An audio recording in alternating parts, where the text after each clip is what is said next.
What's up, guys? Your boy, 20K13. Gonna do 7 up and 8 down from last night WWE Raw, July 20th, and this comes from WhatCulture.com.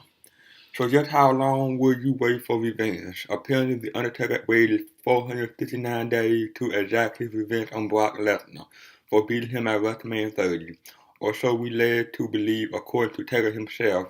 The dead man visited WWE Raw Monday night and did something he hadn't done in nearly 16 months: talk on camera. That might not sound monumental, but it was in some way.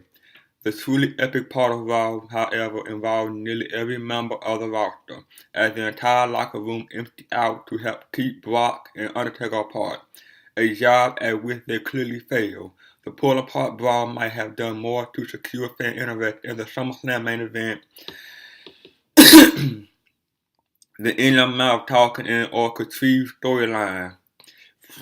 That doesn't mean we didn't get contrived storylines. These 469 days to exact revenge.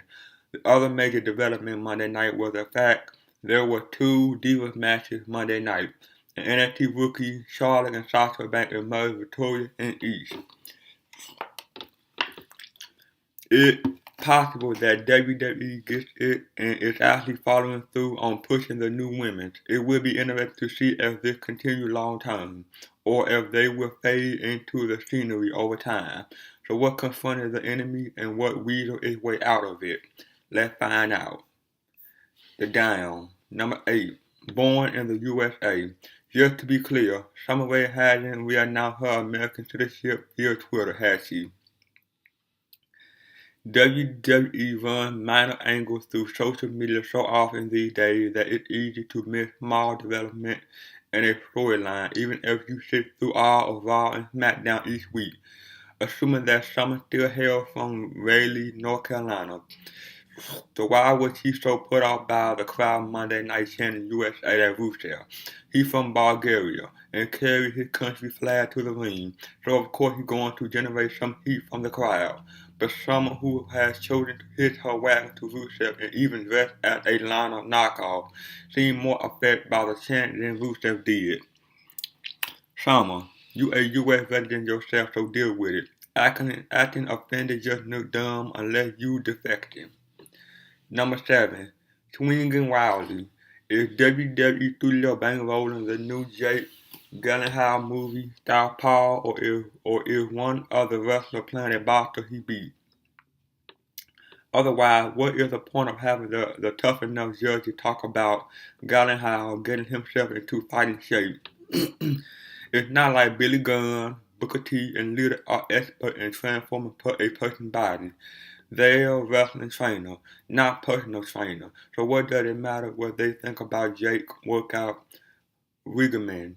The answer is that no one really cares. But WWE had another cross promotion to put out there. Now if Gyllenhaal showed up on Raw tough enough, that's one thing. But this is just a little much. Add this to the power of movie WWE promote instead of its own performers. Number 6. Instant replay gonna get you. WWE loves to show their fans exactly what happened a matter of minutes earlier. It's an aggravating situation as you watching a match and all of a sudden, the screen you watching stream and the announcer proceed to annoy as they review what just happened. Monday night WWE aired two-minute replay of the pull-apart brawl between Brock Lesnar and Undertaker. While it's understandable to show it maybe one or show a few seconds each time, and 2-minute recap multiple times is just ridiculous.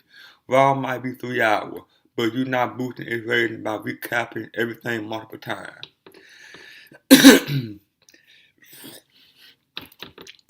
Number 5. Distraction finish 482.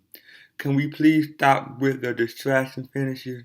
Or at least make them be more than just wrestler X enters music hit and he stand on stage while wrestler A stand in ring dumbfounded, only to get rolled up and pinned. The victim Monday night was the WWE Tag Team Champion, the Primetime Player. Your tag champ got played for chump by the New Day, who simply talked to them from about 100 feet away. Titus stared at them for a minute before eating a backstabber and being pinned by La Matadore. Hey, the Bullfighters are now in line for a title shot. Stuff like this make WWE wrestlers look like they all suffer from ADHD and are in desperate need of medication. At least if New Day came to ringside and got on the apron or did something threatening like that, you could understand Titus turning around and truly being distracted. Just one. It would be nice to see someone outright ignore a distraction, win his match, and then chase after the interruption party. Number 4. Bella's falling behind. One side effect of bringing up 3 talented NXT women to the main roster is that it forces the existing divas to step up to their level or get exposed. If someone can't perform, it's going to show. We saw a brief example of it Monday night when Brie Bella squared off against Charlotte. In her second WWE match, Charlotte defeated Brie without too much trouble, but it was painful watching Brie absorb Charlotte's shot and flail around like a drunk fish. Yes, Brie had a nice mental drop kick, and she finally started aping her husband's kick to get a reaction. But it looked like rookie Charlotte was leading her by the hand the whole way. The simple truth is that the women coming up from NXT are in-ring performers first, characters second. Divas like the Bellas are characters who perform in the ring as well. That's not to say they won't be able to hang, but the difference already is noticeable. Team Bella is going to need to step it up, or the other two trios are going to leave them in the dust. Number 3. Is the Authority transitioning or disintegrating? For the past 2 years, the Authority has been the force that has controlled the destiny of WWE in some fashion. Triple H and Stephanie McMahon are top executives with the company, but they also are on-screen authority figures. Will complicate things a little. In their on-screen roles, they have attempted to hand-pick their world champion, belittle countless superstars, and profess to do what's best for business. But lately, it looks like the Authority is unraveling. J&J Security has been put on the shelf, as has the rest of Operation Cain, and Triple H had taken to just giving Seth Rollins a pep talk here and there rather than providing backup. Stephanie, meanwhile, has publicly taken a huge interest in the Diva division and is overseeing a revolution. Monday night, however, the Authority was preoccupied with Brock Lesnar and Undertaker potentially tearing each other apart before their SummerSlam main event. They rallied the roster to help protect the main event. Other backstage scenes show them reviewing artwork. These are not things that villains should worry about. They should be worried about whoever is going to challenge for the world title. While there has been no obvious change in character, this could be one way to get away from the evil Authority mindset and transition into simple Authority figures trying to run the promotion. This obviously could be a misinterpretation, but she has been found sold one way or another. Number 2. Bragging is bad. Although nothing was said Sunday night, we knew that Undertaker had to be coming back for revenge against Brock Lesnar for ending the streak at WrestleMania 30 last year. While it was a threat, the match happened more than 15 months ago and was a clean win for the Beast. It was the most logical answer, but then Taker started talking about how streaks are made to be broken. Apparently what ticked off the dead man was that Lesnar, or more applied, his advocate Paul Heyman bragged non-stop about the accomplishment. And that is why Undertaker came back to silence Brock. Heyman tried to play it off as Taker waited 469 days for the opportune time to strike. It doesn't matter how you slice it. That sounds like sour grape, not revenge. Brock did something Shawn Michaels twice, Triple H 3 times, CM Punk, Randy Orton, and Ric Flair failed to do. Will you want to brag about it a lot? This would have been a lot easier to swallow if Undertaker just said he wanted another shot and had to get Brock attention to guarantee the match, much like HBK did with Taker back in 2010. Regardless, this will be a marquee matchup for SummerSlam, and it'll be interesting to see how it stacks up with their 2014 bout. Number 1. Are the Bella faces again? Once again, fans are left to wonder if Team Bella are heroine or villainous. Yes, they very clearly were the bad guy for the past couple of weeks, with Stephanie, who is a heel herself, calling them out for running their mouth. But Monday night it was pretty damn tough to tell. During the Diva Tag Team match, the Bella Twins and Alicia Fox were on commentary. Though Nikki Bella did most of the talking.